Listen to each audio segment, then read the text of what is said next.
Welcome, everybody, to the Clements Library Bookworm. This is episode 89, and I'm Angela Oonk, Director of Development here at the Clements Library, and your host for today. Just in case you're joining us for the first time, I want to let you know that we do use the chat, and you are welcome to chime in. Just change the settings to everyone so that what you're sharing can be seen by everyone. If you have questions, however, please put those in the Q&A section. You can also see the questions that other people are asking and upvote them, which will reorder them so that we can all see what people want to hear most about. Our live machine captions are turned on today, so you can change those, toggle them on or off, or change the size, and play around with the screen a little bit because I can only control so much of what you see. So you should be able to change the relative size of the slides and the speaker to make your viewing most comfortable. And I'm going to apologize right now. I had a cold, and so I hope I don't keep clearing my throat and coughing, but it is a strong possibility. This program is brought to you by the William L. Clements Library, located on the campus of the University of Michigan in Ann Arbor. The Clements Library's mission is to collect, preserve, share, and promote the study and discussion of primary sources related to all aspects of history and culture of North America and the Caribbean to about 1900. I also would like to acknowledge that the University of Michigan is located on the territory of the Anishinaabe people. In 1817, the Chippewa, Ottawa, and Potawatomi nations made the largest single land donation to the University of Michigan, offered ceremonially as a gift in the text of the Treaty of the Foot of the Rapids, so that their children could be educated in a Western manner. We acknowledge the history of Native displacement that allowed the University of Michigan to be founded. And in the chat, we'll share a link because you can learn more about the treaty, including a really wonderful new poster project in Najimang, What the Story Is. And so that's all at the Inclusive History Project website. If you have not yet taken the poll question, hurry, click fast, and then I will share the results.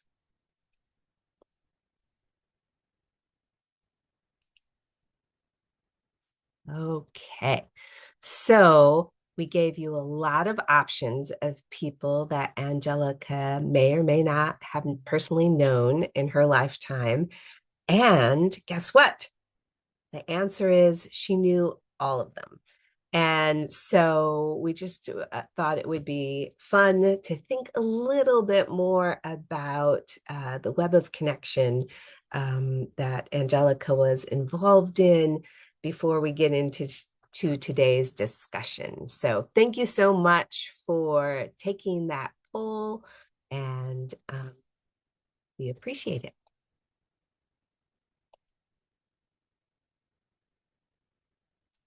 Today's episode is generously sponsored by the Alumni Association of the University of Michigan Lifelong Learning Program.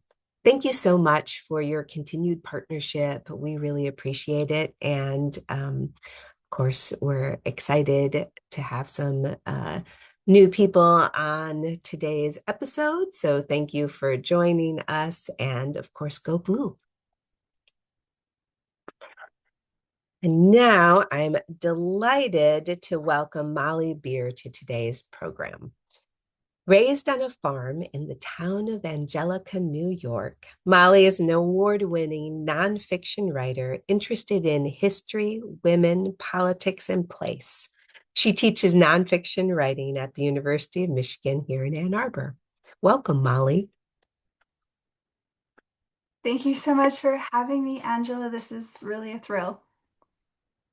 All right. I'm excited to talk more about this book. It was such a delightful read. And I think I had mentioned to you when my daughter was in third grade. Maybe I didn't mention this. When my daughter was in third grade, my youngest, she and her friends would perform Hamilton during recess.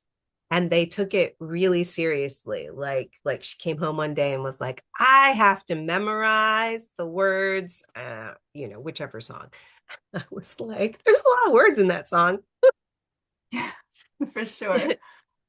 But that probably was the first time that I really thought about Angelica was because of that musical. And I know that that's probably um, something that many of the people on the program um, have thought a lot about. And so, I think this is kind of I think it's fun to think about how you knew about Angelica because it's an unusual way to be inspired to write a book. Yeah, the kids were amazing, weren't they? I mean, for me, it was during the pandemic when they had sent home recorders, which was really the last straw for me, was when the schools were like, here, kids in your office turned one room schoolroom, we're going to also play recorders. But then Hamilton came out, we changed, at least like the soundtrack changed. But yeah, what a phenomenon. What an amazing culture. I mean, revolutionary moment, right? In terms of girls Oh, seeing exactly. themselves in the founding story. It was so important. Um, and I keep saying like, and you can buy the costumes on Amazon. When I was a kid, oh, if I could have worn an Angelica gown, I would have worn it 24/7, like probably till age 10. Um, but Yes. because I was her, my childhood. I mean, I rode the Angelica Central School Bus past Angelica's mansion on the Genesee River to the town of Angelica around the little arrondissement she designed for us, so it'd be a little like Paris. To the Angelica Central School, and then afterwards I walked to the Angelica Free Library to read books. Unfortunately, there were no books about her, but all around me, she was, it was a town. It was an environment predicated on the idea of a female founder. And Yeah, that is amazing. I mean, right. so at what point, I mean, so did you as a kid, at what point do you remember actually saying to the adults around you, who's this Angelica anyway? Well, I mean, it's a small town. Like it really hasn't grown since the church family, lived there. But and as small towns go, we tend to like some of you know what I'm talking about. Uh, Gossip about people who've been dead for 200 years, like they might be in the Oh, next room. Like that thing happens. So there was a lot of oral history, and people were always sort of telling me, my mother was actually involved in elder care, so I actually spent a lot of time Meals on Wheels Senior Center, and I think that helped too. That I sort of spent a lot of time with people who were telling me stories, and I learned a lot about how that barn got to be there and what that man put his wife up on a stump and shot her. And then like just this constant stories coming at me, including about her. And they were different because it was her family lived there a long time, you know, uh, until the 20th century. And so the oral history is really from her family. It's not the like, oh, what did she do with Alexander Hamilton? It was more respectful than that. It was more serious that she had been this important figure. And I mean, to the girl who wants to wear the Halloween costume, she also wore ball gowns and danced with, princes, the Prince of Wales at least, and the Marquis de Lafayette and George Washington, like all the people. So she had all the things that as a girl you're taught is, you know, what you can aspire towards, even if it's a fantasy. Yeah, yeah, that is amazing. Well, since we mentioned um Alexander Hamilton, I mean, we might as well get it out of the way Yeah, let's because go. yeah, I mean, her relationship is portrayed in the musical as possibly romantic. And so did you discover any indication of that in your research? What I did discover is that for Angelica, relationships are her currency. Like that is her superpower. That is like what she cultivates. That is what she maintains. That is her job. As a woman, that's not unique, right? You're tending your bloodlines, you're keeping in track of, of relatives, you are, maintaining, you're considering who your children are going to marry or, and how they're going to be, whatever. You're always sort of nurturing these lines of connection. Um, and she certainly trades in this. So yes, her correspondence with Alexander Hamilton is rich and long, and I'm going to show some a little snippet of some of those, so you'll hear the way they speak to each other. And this is a woman with a taste for double entendre, so it's always very playful when they correspond. So it's very easy to imagine how historians who are looking at a man's life, the trajectory of a man's life, are going to intersect with Angelica and encounter those flirty, intimate correspondences and interpret that in the easiest and frankly, like best for selling your book way, which is, we're humans, we're simple. Like there is one relationship we prefer over all others to read about. Um, but when you spread out and look at the course of her relationship with Alexander Hamilton, or just the lines of their life, it's easy to look at them and all figures in history as their portrait, the sum of all the things they do. Alexander Hamilton is the father of American finance. But of course, when Angelica met him, he was 25 years old. They're in Newport, Rhode Island. She's attached to the French army. He's just married her sister. And between marrying her sister 2 months earlier, he has quit his job as General Washington's secretary. And he's all furious because they made him wait, the general was short with him. Um, and she manages that. And while she's managing that, Elizabeth and Martha Washington have gone to Albany to like sue things over there. And, everyone's trying to help Alexander Hamilton be successful, but he's a young, irate man who has made a rather bizarre decision. And meanwhile, she's 3 years married, pregnant with, or 4 years married, almost 4 years married, pregnant with her third child. She's attached to an army. She's a general's daughter. She has her own like prestige and already all these connections because she's so integral at this point with Rochambeau's army. And so the question becomes who's seeking whose friendship. It's not the great man and the like beautiful woman. It's the woman who knows everybody and the man whose career is on the fritz when they start. And then they go from there, Um, uh, she's gone for a long time. They moved to France after the war from 1783 and don't return till 1797. She comes back for one summer, and if there was any funny business, it was this summer. It's she comes back to see George Washington inaugurated. Um, but and then she's gone again for years. So this is a time period in which they're corresponding.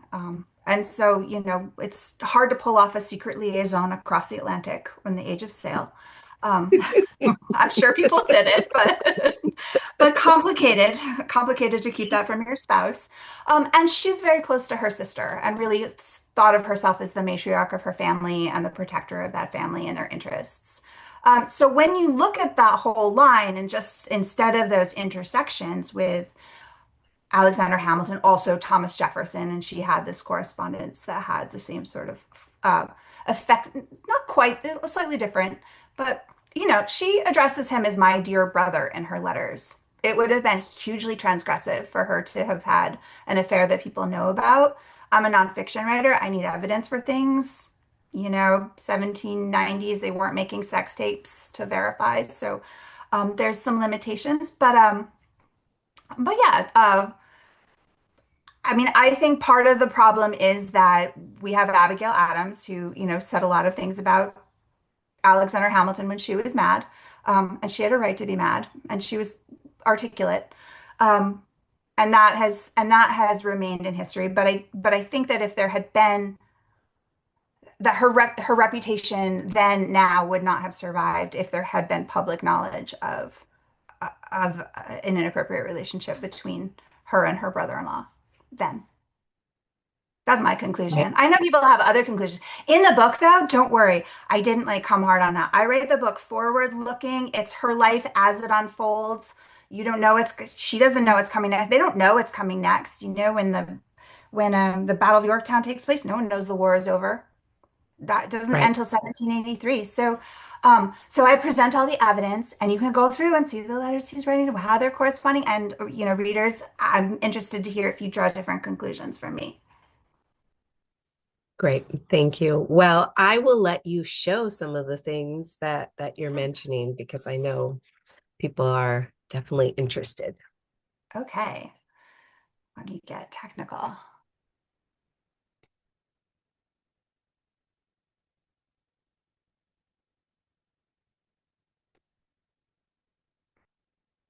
All right, we got it.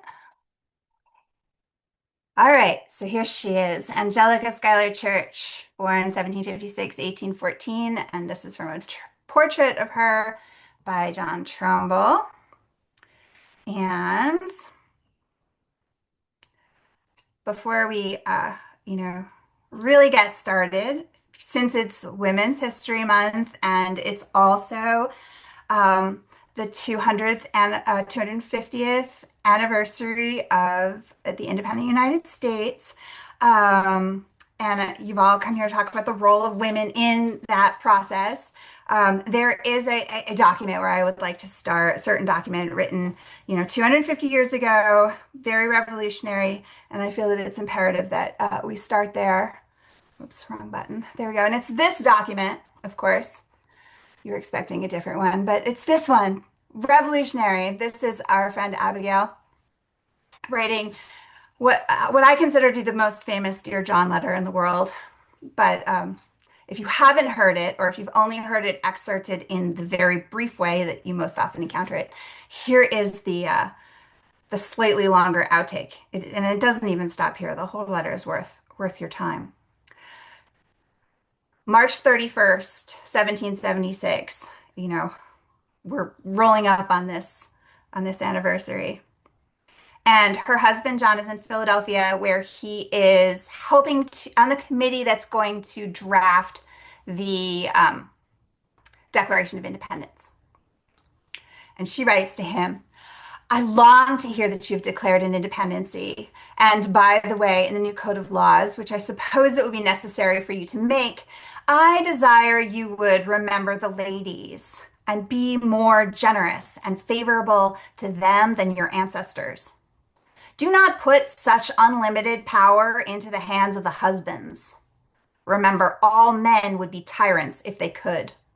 If particular care and attention is not paid to the ladies, we are determined to foment a rebellion and will not hold ourselves bound by any laws in which we have no voice or representation. So, in the process of the American Revolution of becoming a place, you know, for the people, by the people, I feel that this document is a founding document that has yet to be ratified fully, but we're still doing the work on it. And I hope my book is part of that work. Certainly was my objective. As Angela said, I'm a place writer. I do more about political landscapes. Before I started this book, I had been a foreign correspondent in Mexico, writing about cartels and the drug war. I had written previously, spent a couple years in El Salvador writing about that. And sometimes it's easier to write about faraway places and distant conflicts than it is to write about your home. But my home started to become, a place of interest, as rural America became sort of a political, I want to say hotspot, but of course it's not a spot. It's vast. So this is Angelica, my hometown. By the fortune of my birth, I am not just American. I am also Angelican. Um, and this is, what I got to ride by. This is her mansion on the Genesee River, which is about 70 miles upstream from Rochester, near the Pennsylvania border. Here's her full portrait. She's just gorgeous. This is up over the fireplace in the Angelica Free Library. It really was central for me as a kid. And that's me down there on the tractor, like growing up in the agriculture crisis of the 1980s, where farms were falling in on themselves, and that Jeffersonian agrarian ideal was looking about as fantastical as Disney princesses. But again, I mean, I had her. She had all the goods of the Disney, but she was real and she was American. And I don't think I realized for a long time how formative that was for me. Um, that and sadly it's rare. And I did not consciously follow her life map from small town to foreign cities and back again. I simply did what precocious girls from, collapsing small towns do, which is I left Angelica and I really didn't look back for a long time. I moved overseas. I became a nonfiction writer. I became a foreign correspondent and an advocate for women in the arts. I became a professor and a mom, things like that bring you back around. And then, of course, this phenomenon happens that we've just been talking about. And there she is, Angelica. I did one talk somewhere where someone just sang her name from the play, Angelica, every time I said her name. It was a perk, but I haven't had it replicated yet. I'm waiting. So the play came out, and what a radical experience for little girls to start to see themselves in this founding story that we're so often told via the metonymy of like six men, right? We say George Washington crossed the Delaware, full stop, period. But of course, we mean George Washington and 2,000 other people. And we talk about the Continental Army and the soldiers, and we forget to picture the women who were also there and who George Washington insisted were not allowed to ride in the wagons, even if they were pregnant and carrying a baby. But they kept doing it anyway, and that was a problem for him. But Angelica, you know, for many good reasons, uh, and in keeping with this creative license that's when we're depicting women in history, Hamilton heavily fictionalizes Angelica's story. I mean, I just told you, I think if they had a dalliance, it was, at George Washington's inauguration, which is, long after they're both it's not predating marriage, but cleaning up the story. Oh, they love each other, but then no, he marries her sister, like, which is a better fit anyway, sanitizes a complicated story of political power and how men are insulted, petticoat rule, how women are insulted, and so forth, in the throes of political upheaval. But so, I saw the play. It was fabulous. I heard the play even more from my children. Um, and I just wish someone would hurry up and write the nonfiction version of Angelica's story so that we could have her as an actual person and not sort of the suggestion of a person. And then with some nudging and an offer of free childcare and a workspace, if I come home to Angelica and write that story, I realized finally that maybe I was that writer. So I went home, studied these gentlemen and her, and these are their portraits. You can see she's smart. She had her portrait done while she was young and beautiful, and so we remember her that way. Um, I mean, she didn't live to be that old, unfortunately, but she's also painted in relationship to other people. This is her daughter, Elizabeth. This is, I believe it is her husband's sister, Elizabeth, behind her. The portrait is often noted as a servant, so it's not someone that the family knew well, but that's my suspicion is that it's the sister-in-law who lived with them in England when John Trumbull and Angelica worked on this portrait. Now, Alexander Hamilton, Thomas Jefferson, and her relationship, this is sort of where we enter the story. This is what she's most famous for, I mean, besides being in a Broadway musical. Um, and and so researching her, I had to start with this because this is where the bulk of the information is, and then fan out. Um, Now, it was fascinating. Uh, the university library here at my last checking has 145 different biographies of Thomas Jefferson. If you are writing a story about one, I mean, story, a history, sorry, I'm a journalist. It's always a story, nonfiction story. If you are writing a history of Thomas Jefferson or Alexander Hamilton, you travel on a very clearly marked path. If anything, it's so marked that you're not allowed off the path and someone's there to like keep you on the trail. But if you are researching a woman about whom nobody has written a full-length book, you really have to bushwhack through the primary sources and then interpret what they mean, kind of on your own. There are intersections with these other people whose lives have been traced, which help prevent you from just getting utterly lost. Uh, but it was a fascinating experience. And when I did unspool her life, as in like find the material, and really there's so much of it. Everyone says there's nothing out there about women, but there was I this if my editors hadn't kept me on a short leash, this book would have been 3 times as long. Sorry, you're welcome. I mean, you can thank them. Um, but I Yeah, so I unspooled her life and then so I could write it forward, as I said, so we could sort of see these events unfold and then see, what this world looked like to her. And I discovered a few things. One of them is what she's like the female Forrest Gump of the American Revolution. The woman is everywhere where things are happening. I mean, she's in Albany, she's in Saratoga, she's in Boston, she's in Newport, she's in Philadelphia, she's in Williamsburg, like near Yorktown. She's really, and then she goes to France for the signing of the peace. She really is everywhere. Um, and she's not there because she's pretty. Like it's got to be more than that. So you start to try to read everything and interpret what you're looking at. So um, going beyond the like, well, she was pretty and they wrote flirtatious letters, thus love affair. Um, Quick answer. If we're looking at those letters and we're looking at her life and trying to sort out what they mean, we got here letters from Thomas Jefferson. So that she's met them, she met Thomas Jefferson in the winter of 1787, 1788. It's the winter that the draft of the Constitution has just reached him in Paris, where he's the minister plenipotentiary. And she has come to bring her daughter, her 8-year-old daughter, to enroll at the Abbaye de Panthemont, where the Jefferson girls attend. Thomas Jefferson's daughter, Polly, was also 8. So Kitty Church and Polly Jefferson were classmates. Um, and that's when Angelica and Thomas Jefferson began a friendship.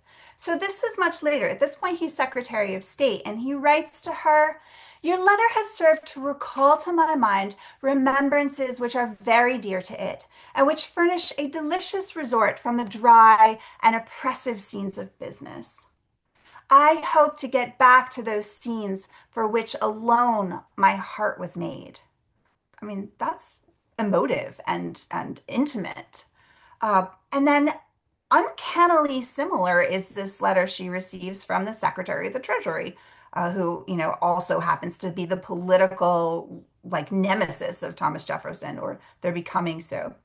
How oddly are all things arranged in this sublunary scene, Alexander Hamilton writes to her in England. I am just where I do not wish to be. I know how I could be much happier, but circumstances enchain me.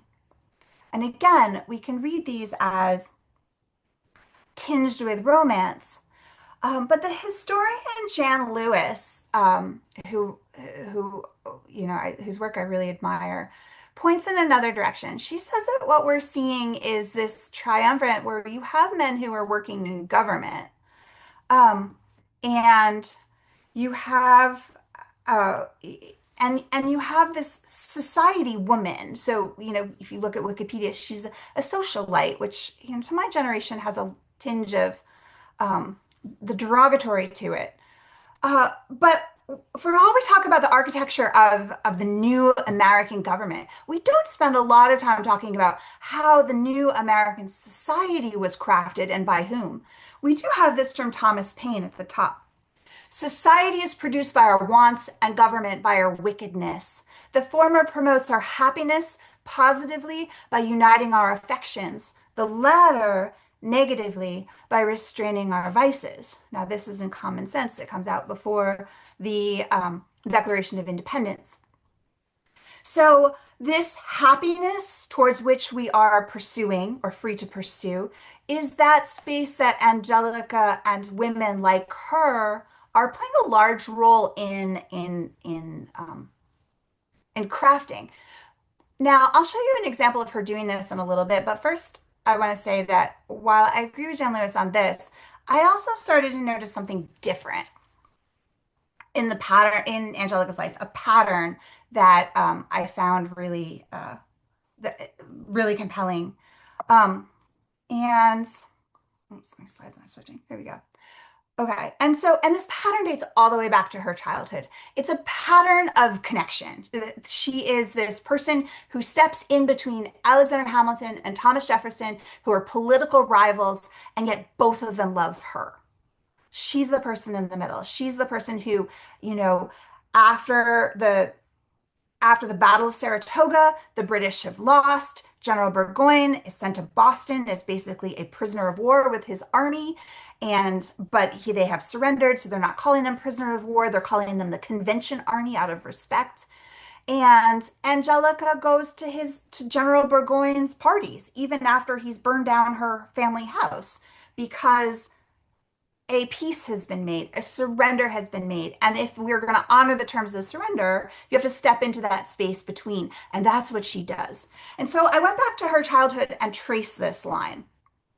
And I find that this is a person who was just steeped in interstitial spaces. She is not even Angelica when she's born, right? She's Angelica Schuyler. She's born to a Dutch colonial family. This is her mother at the top. This is Catherine Van Rensselaer Schuyler.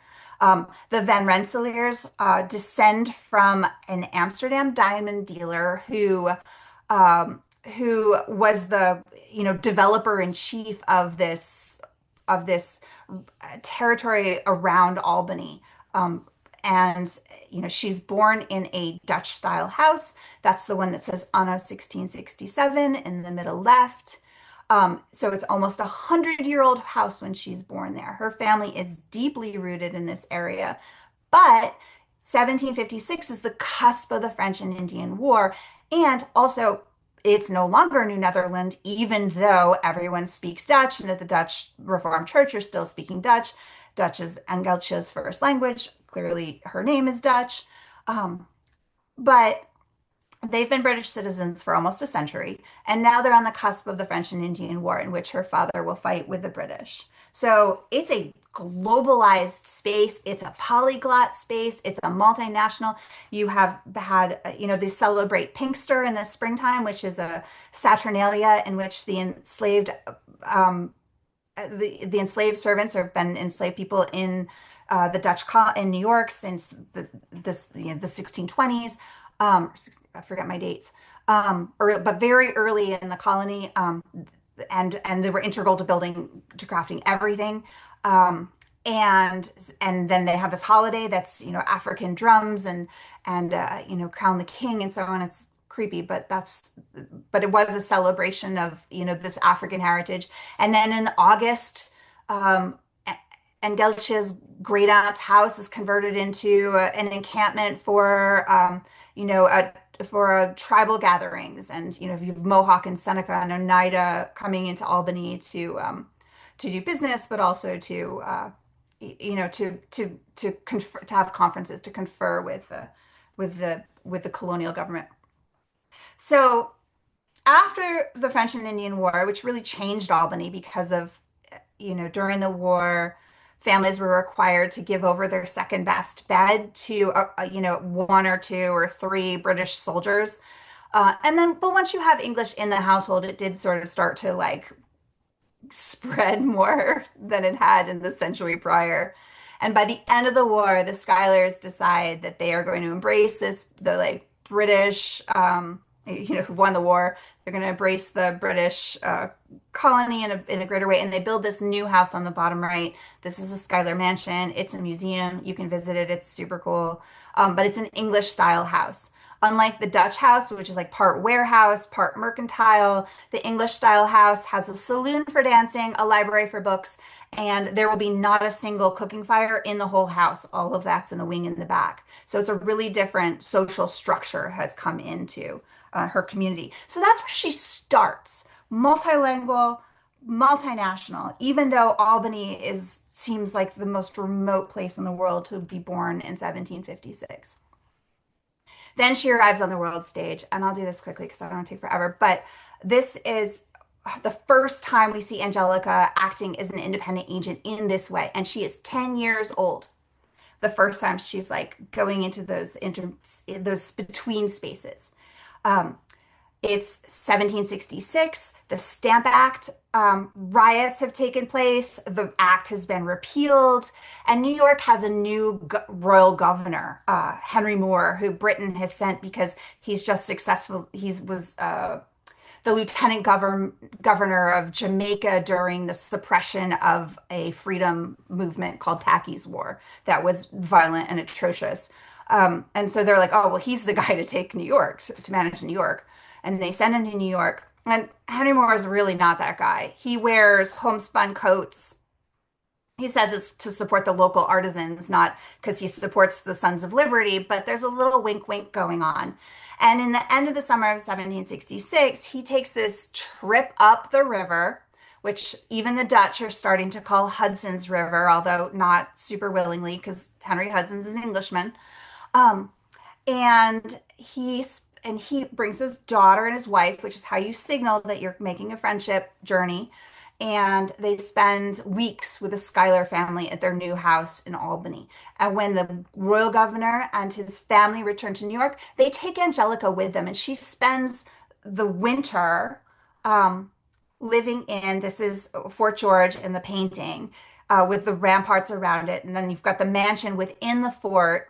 But there were secret tunnels, and you could go up on the mantle, up on the ramparts, and then there were redcoats, so forth, all over the place. And she's this miniature ambassador, this olive branch between upstate, downstate, the Dutch, the royal administration, the royal governor who wants to make friends with New York State to keep the peace, and the ambitious Philip and Catherine Schuyler who would like to have a greater say in what their colony is doing.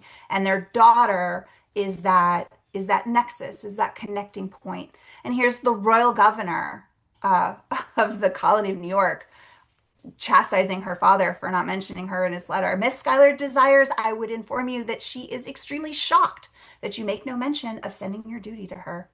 So get with it, Dad. So that's her first interlude, and we skip forward. We really skip forward. There we go. 10 years, and she's still at it. Her father has been made one of the four major generals in command of the Continental Army under George Washington. They've chosen generals based on their region. So even though Philip Schuyler doesn't have a ton of like military experience, he is a very prominent man at this point. Thank you, Henry Moore. And so the Continental Congress feels that he was the best person to like bring New York into the conflict. Then you have General Washington and General Lee from Virginia, and you have two Massachusetts major generals. So they're trying to like get this war started with some regional stretch. And her father is overseeing, although he did not go on, the invasion of Canada, which has now been unsuccessful, the Battle of Quebec, and has been besieging Quebec all winter. And on July 4th, 1976, more important documents. This is the first letter I have in Angelica's hand that I have found. And she's writing her father, the Major General, about news of the day, not like, serious stuff. Like it's stuff he needs to know. Time passes very heavily here, she writes to him. We hear no news of the army at Illinois. They're still trying to bring that army out of Canada. And the idea of a ministerial fleet is lost in our disgust of American perfidy.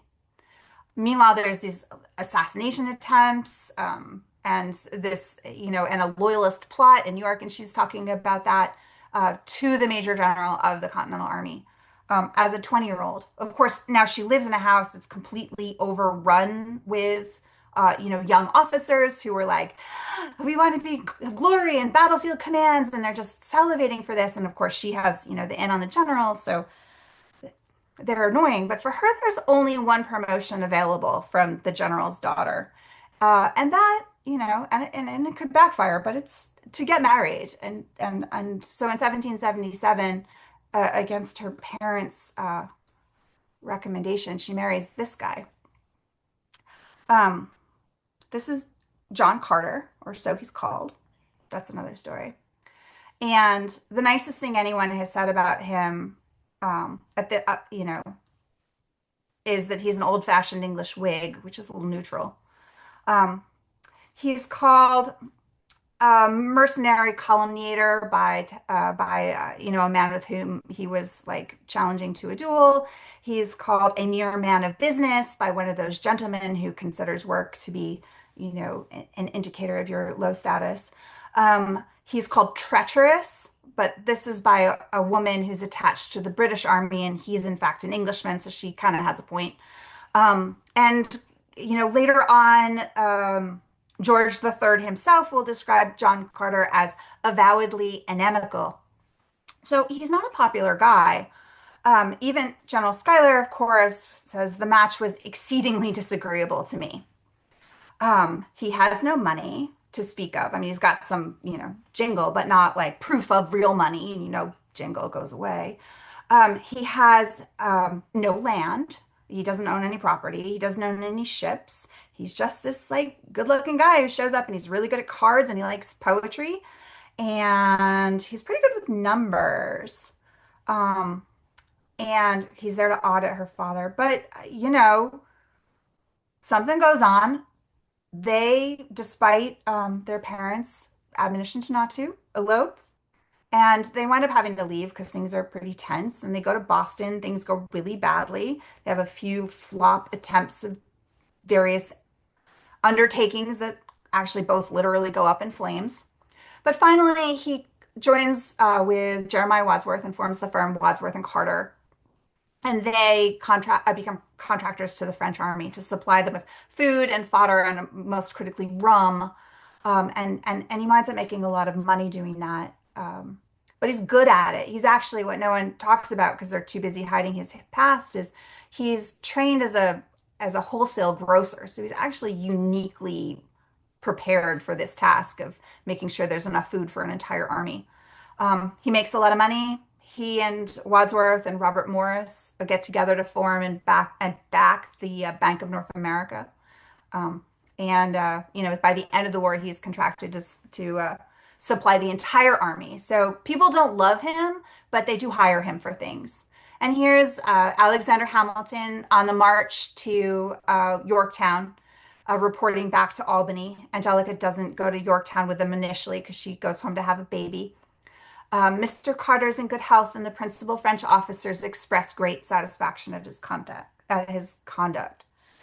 So that's her. That's her next step. It works well for her. The French army, and a lot of things. It's a good place for her. She's learned French on top of everything else in terms of speaking multiple languages. She's really good at culture shock because she's a Dutch girl who's lived in Boston, where anyone who hasn't, can't, well, foreigner, stranger means burnable sometimes. And she, so she just helps the French, navigate this sort of amazing cultural distinction between New Englanders and the officers who've come with General Rochambeau, sort of fresh from the Versailles of Marie Antoinette. And they need to be explained things like, in Rhode Island, it's not a good idea to kiss men hello in the streets. And and on the other side of that, just prevent them uh, committing faux pas. I mean, the North Americans, everyone remembers the French and Indian War. They remember all the propaganda from which they know that the French eat babies, frogs, and oh my goodness, gasp, salads. It's a delicate amity that Benjamin Franklin has crafted with the French, and she stays with that army really right through, save when she's having a baby, to help them with that. Um, and then goes to France.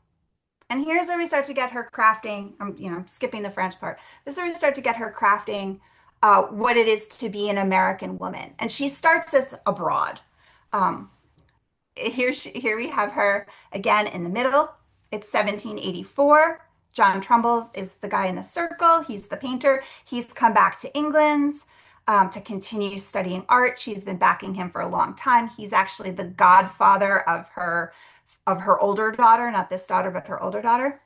And so they get to work on, telling a story of what the United States is. John Trumbull's already doing this. He's been painting Bunker Hill. He painted the painting of the French officers on the previous slide with Angelica's help. They traveled all over to visit their friends from the war, take their portraits. But here he is with Angelica Church. Now she's Church, now that they're in England. Same husband, different last name, different story. Um, and she has this painting, and I make the case, I'm not an art historian, but I feel that this painting is deeply reminiscent of this portrait of Marie Antoinette from 1783, the year prior. So it's out, prints of it are available in the stores. So there were two paintings done of Marie Antoinette in 1783. The first one, she's dressed in this straw hat, she's wearing this muslin gown. It's my theory that she's dressing up as one of the American ladies her friends who've come back from the war in North America have been talking about. They're simple, they're modest, the way they've been defining these and idealizing American women. So my theory is this is Marie Antoinette dressing up as how she imagines someone like Angelica would dress. And then after she gets in trouble for wearing her underwear and her official portrait and a peasant hat and wears the proper French garb, I think we have Angelica copying her. I mean, you have the same stripy ribbon, you have the same fume of frizzed silver hair, you have the big feather. You even have the position of the arm, except where Marie Antoinette is holding this rose that's a symbol of dynasty, Angelica Church is holding her child. This is her third daughter, Elizabeth, who's born in France. And then, if this is a stretch, because again, not an art historian, on the right are pictures of Angelica's son. This is Philip Church, her firstborn, and on the left are the two small children. And then on the right is George the Third's son, Octavius. So Prince Octavius. And this is very clearly a copy. You have the same red curtains. You have the same outfit. However, the American child is holding a musket, has his foot on a carriage, on a coach, and his hat has a macaroni feather, opposed to the British princeling who is wearing a cockade that's a symbol of his like birthright military rank, and he's holding a ceremonial sword and so on, even though they're otherwise very equivalent. So what I see here is an American woman from a country that's suggesting that every individual is part of that country, and thus an individual is of equal rank to a prince or a queen as an American. So that's a whole lot of theory, but I show you the pictures here because we can do it. So this is a sense of someone trying to figure out what does it mean to be an American now that that's a thing. At the same time, she's doing this other work of connection building. John Carter, now John Barker Church, is in Parliament. This on the gold frame far right, that's the Prince of Wales. He comes to her party, the same as the Duke d'Orleans, who's down below. this is Maria Causeway, underneath the Parliament painting, who is an artist and connected in multiple countries, and they are the best of friends. She's still very close with the Marquis de Lafayette. And of course, on the American side, we have Alexander and Elizabeth Hamilton. We have her father, Philip Schuyler, who's in the Senate. We have Thomas Jefferson, who later, Minister Plenipotentiary, then Secretary of State, Vice President, and so on.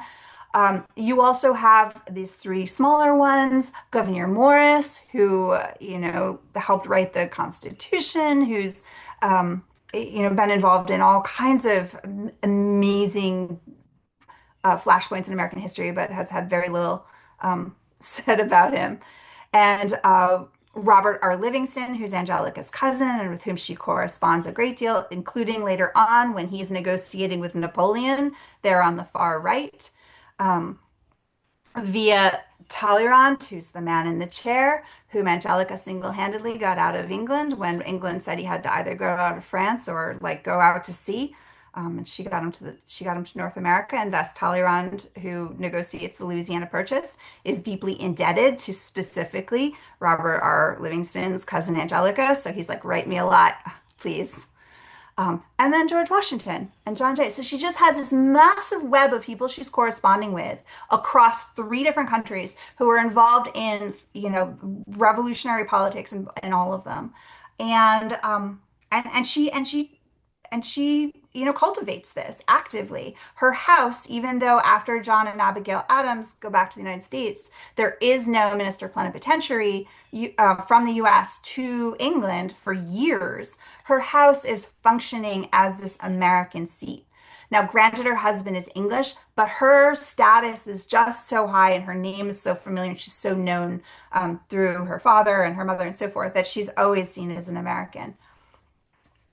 And and she sees herself as an American. What are kings and queens to an American who has seen a Washington? She writes to Alexander Hamilton, or no, to her sister, to Elizabeth in 1792.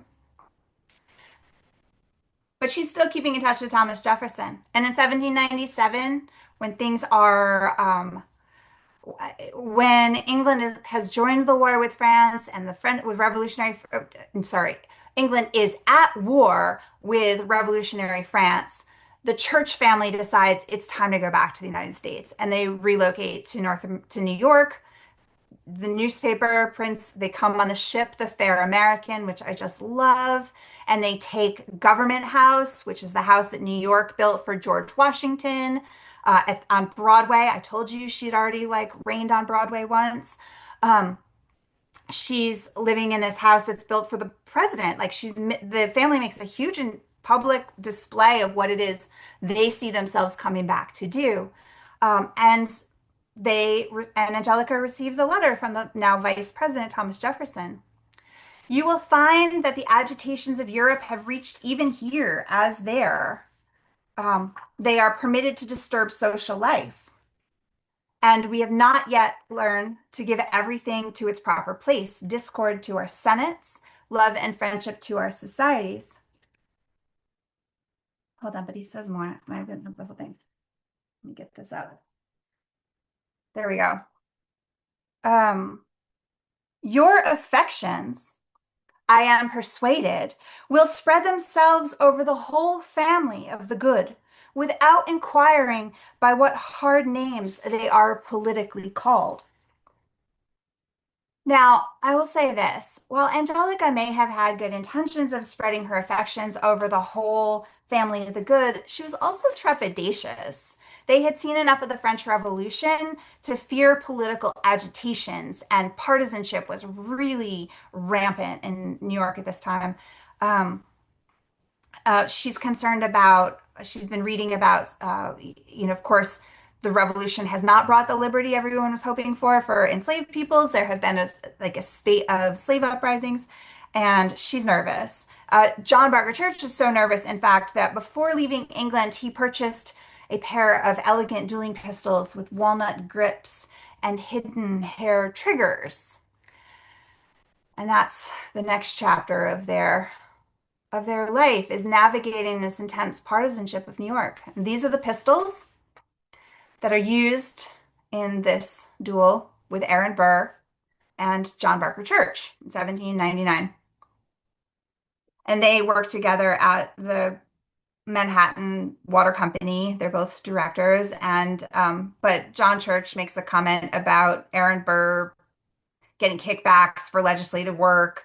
It gets back to Aaron Burr. Then they have to like take the boat to New Jersey and work it out. Um, Angelica is, they say women's job is to sit on pistols. Angelica's not really that space exactly. She thinks dueling like battles has its place. She does the cleanup.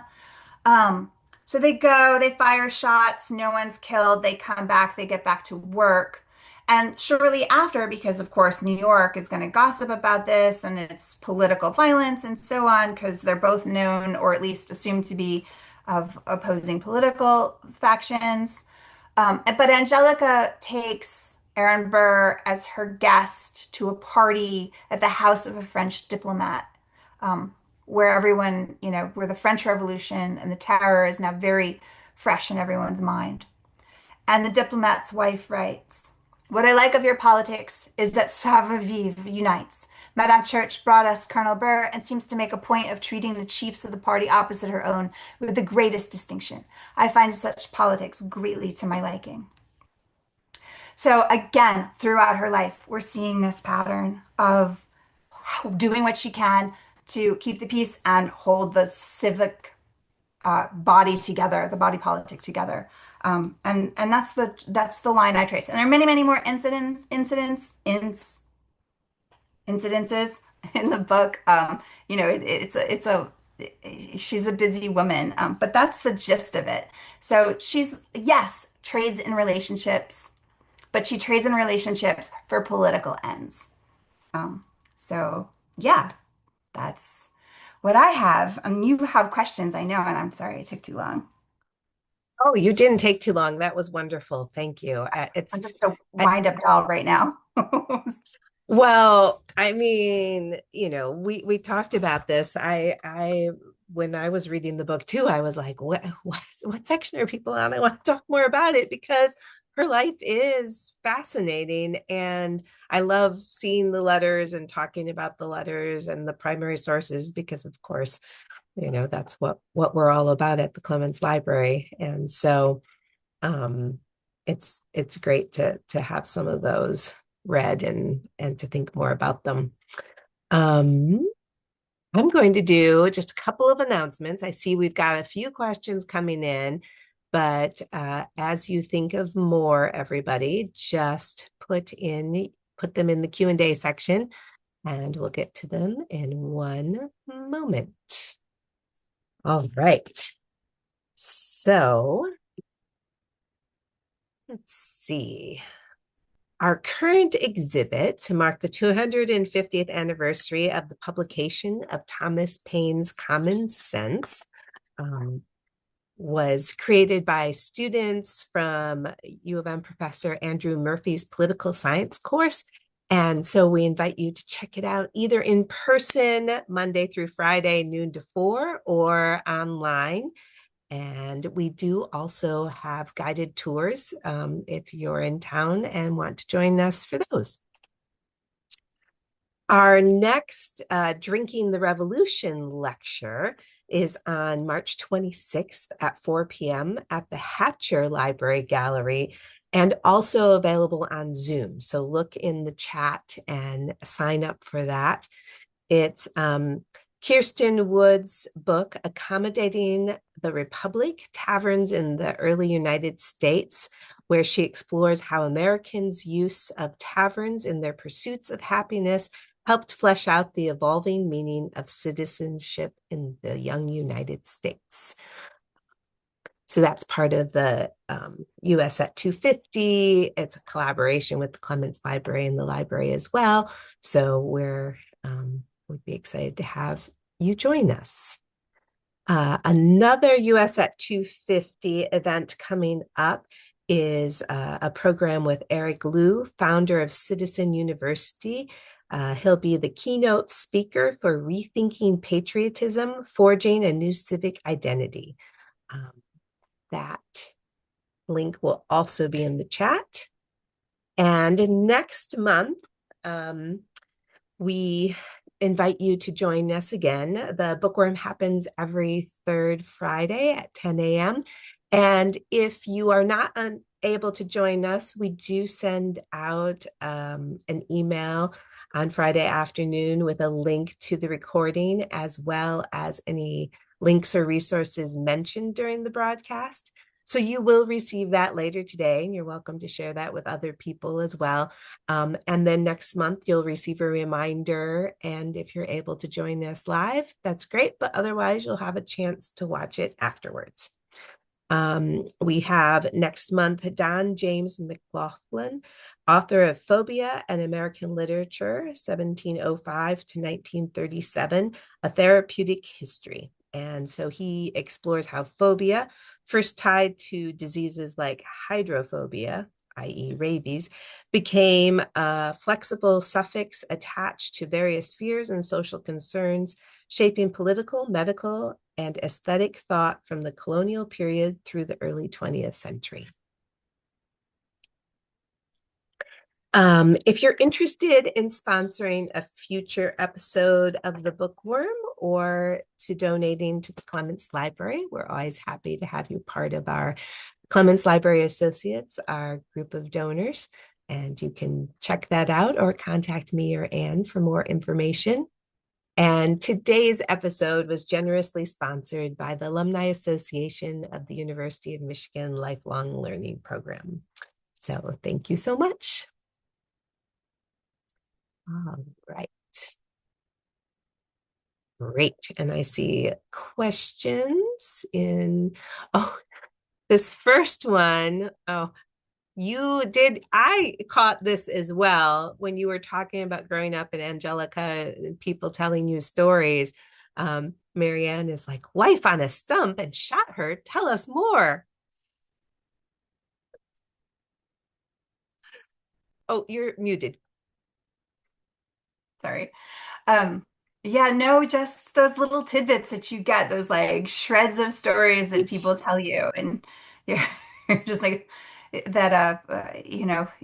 If you can, if you had a lifetime to follow them all, and and I still hope that I get a chance to write more about the town where I come from because I think it's really interesting. But I really needed this book to exist before I could do that because so much of it revolves around Angelica and that story that and her family and the story that follows from there in terms of like this pre-designed American town modeled after miniature Paris, like that so many French people lived in that was Angelica's version of like that idol. But of course, we never live up to our ancestors' expectations of us and things go sideways and people get put on stumps. um, so speaking of where somebody comes from, though, Miriam is saying that she'd love to know a little bit more about the Dutch patroon aristocracy that she was born into. Oh my goodness. So the person you have to read is Russell Shorto, who I've had the immense privilege of getting partnered up with. We both have books out this year and they're both with W. Norton. So I've gotten to know him a little bit and talk with him at events that can be a little more centered on the Dutch story. But it's so important and it gets and I mean, I just want to like open all these doors, all these little stories. But when we talk about U.S. history, we lean so heavily into the British that we forget that it's not all coming from a British colony originally. And New York is the like chief example of that in terms of the founding era, because I mean, the Dutch in New York are so are they don't leave. Like it becomes British. They maintain control of everything. The families stay in control of land and power, right into, I want to say like this century, but I'm feeling flimsy. But I'm sure. I mean, Livingstones and so on. And Livingstones are we refer to as a Dutch family because there were Protestant families who had left the British Isles to go to the Netherlands for religious to escape religious persecution. And then they came by way of the Netherlands to the not Hudson's River, the North River in New York. And so it's a huge history. I mean, think of what we get from the Dutch. We get cookies, we get Christmas, we get capitalism, we get republicanism. I mean, like critical elements of our national identity derives from that Dutch history. We just kind of leave it out. And Russell Shorto's work has just been magnificent in terms of bringing it to storied life. I mean, part of the problem, of course, is a lot of the historical records are in Dutch, so that's limiting.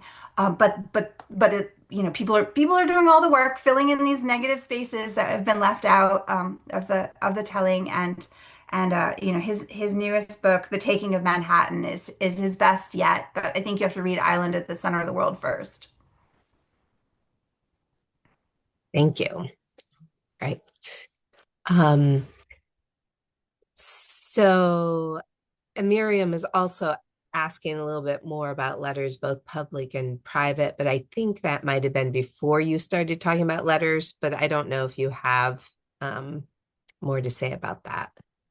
About the letters being public or private, like research letters, or in terms of the intimacy of the letters. I'm not sure. Sure. All right, I mean, Miriam. yeah, while she's clarifying, it's I mean, one of the signifiers to me of Angelica's prestige is how carefully her friends kept her letters. Women have been excised from the historical record. You read collections of letters and they just, that's what gets edited out. This is not true for Angelica. If she did something, if she got off a boat, it was in the newspaper. People wrote about her in their letters, after George Washington's inauguration. One report that made it back to England was that Mrs. Church, vied with him for the center of attention at his own inaugural ball. People talked about her a lot, and so and all of her letters are archived now. The Library of Congress, the University of Virginia, the New York Public Library. There. It was one sign that people were taking her seriously and they valued her letters. I don't know if that answers the question, but I'll make make up my own No, question. I think that's a really good point. Cheryl is wondering about the loyalist issue. She wants to know, why was her husband a member of parliament after the war? Yeah. Okay, so this is the one thing that I got on with him that helped me sort of he's such an enigma. It's because people dislike him, but then they need him, but so he's tricky. But in his hometown, his family's from Lowestoft and Great Yarmouth in Suffolk and the Suffolk Norfolk border, and they're trade. His father's a linen draper, um, his mother's house is two doors down from this house that is remembered as the house where a group of Oliver Cromwell's men made the decision to behead the king or to kill the king. And and the man who owned that house was John Carter. So the name that this man takes as his nom de guerre, as his like alias when he's running from bankruptcy earlier in his life, is the name of like a man who's renowned in their town as a regicide. So he comes to the U.S. with some feelings about the British king, I think, and he's got some political inclinations. He does not, however, ever take up arms in the Revolutionary War. I have a theory for that that's in the book, but he doesn't fight. He supplies armies. He's definitely like helps with them. He's supporting it. He's very vocal. He has lots of opinions about how they should be doing the war. But he never fights in it actually. So in terms of being a British citizen who's, newly arrived in North America, he doesn't do that. Um, but then when they go to France for the signing of the peace treaty, part of that treaty is an amnesty for people who have fought against the British crown. And so as soon as the treaty is signed, John Carter, who will become John Barker Church while he's there, John Adams and John Jay all run to England just as quickly as they possibly can.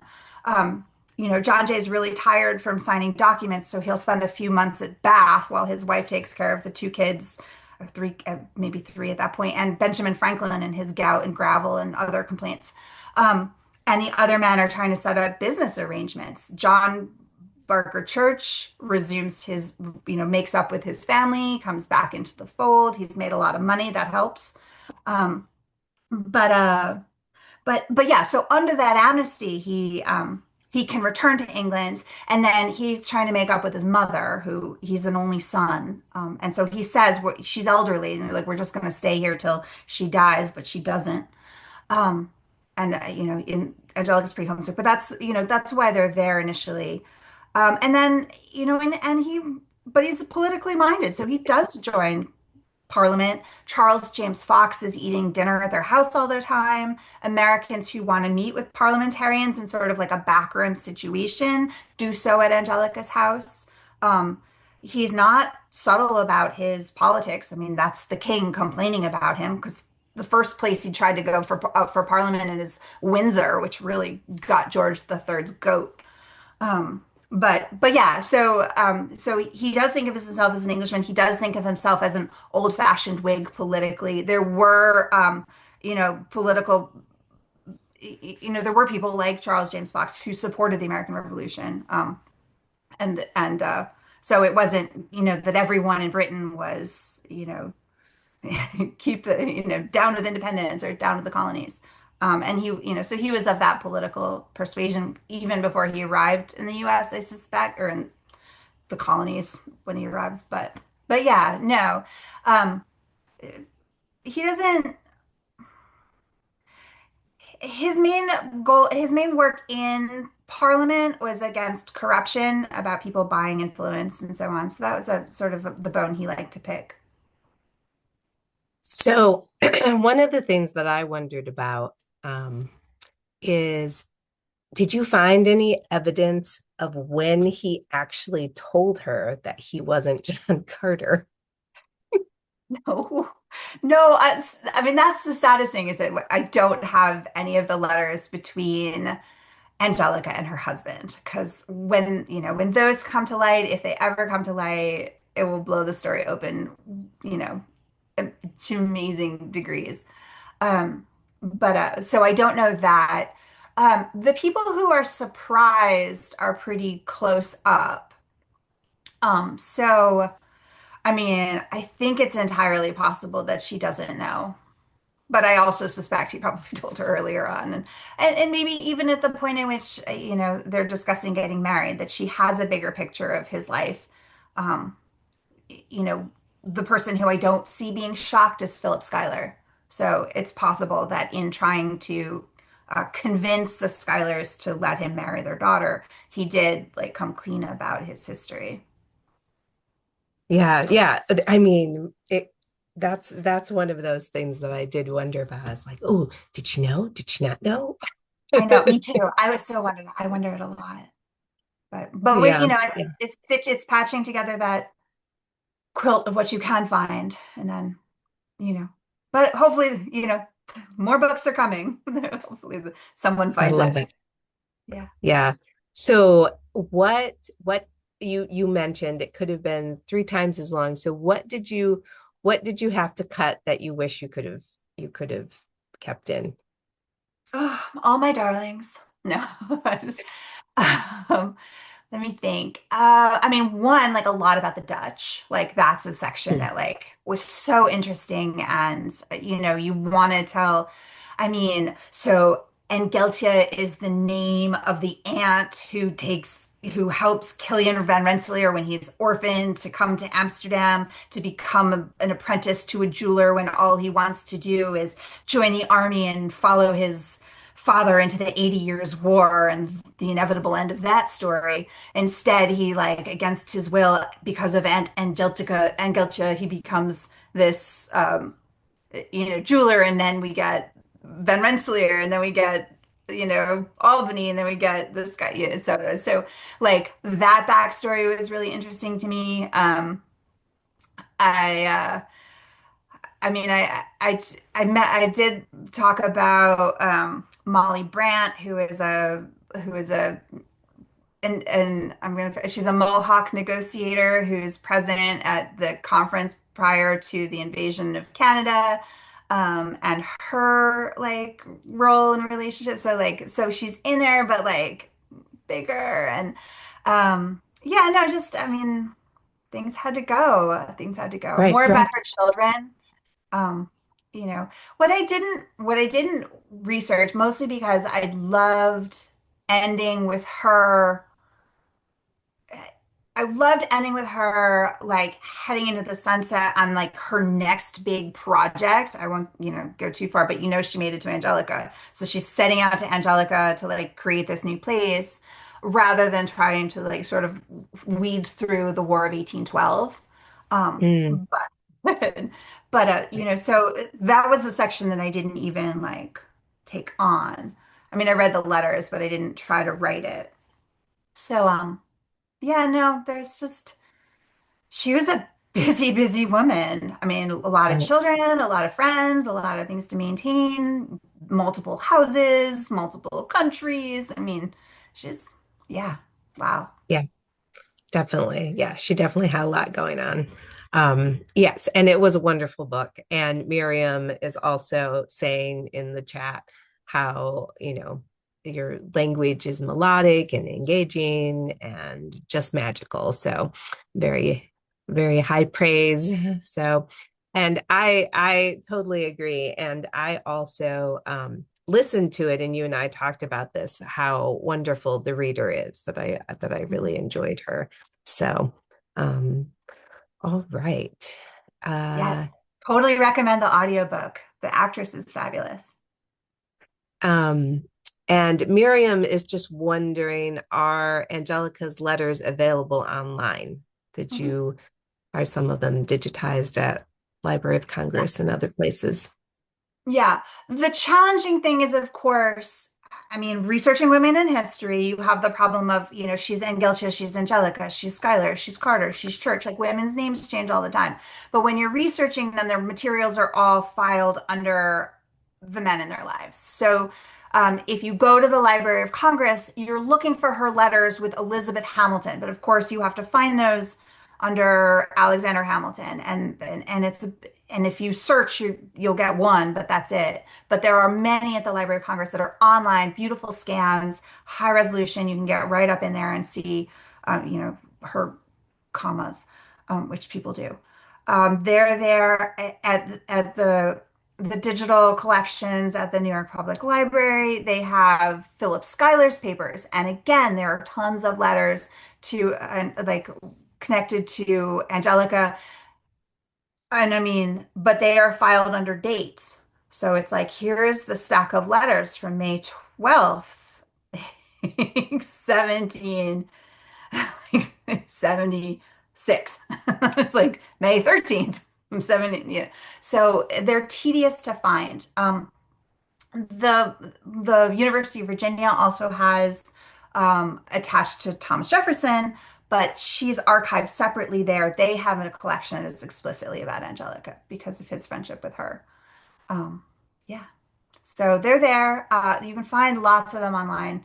Um, and sometimes if it helps if you use Founders Archive with founders.org and then or archives.org or founders, I'm getting it all confused.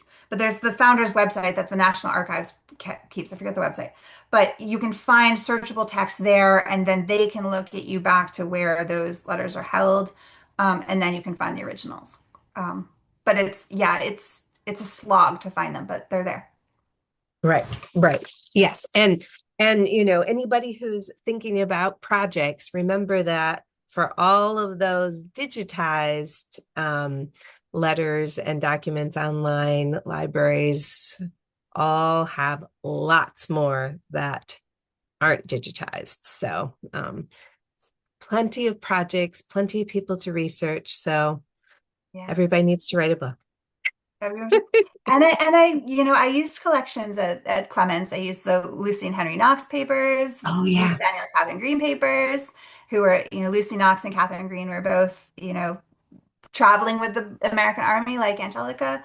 Um, And Thomas Gage was a really critical figure.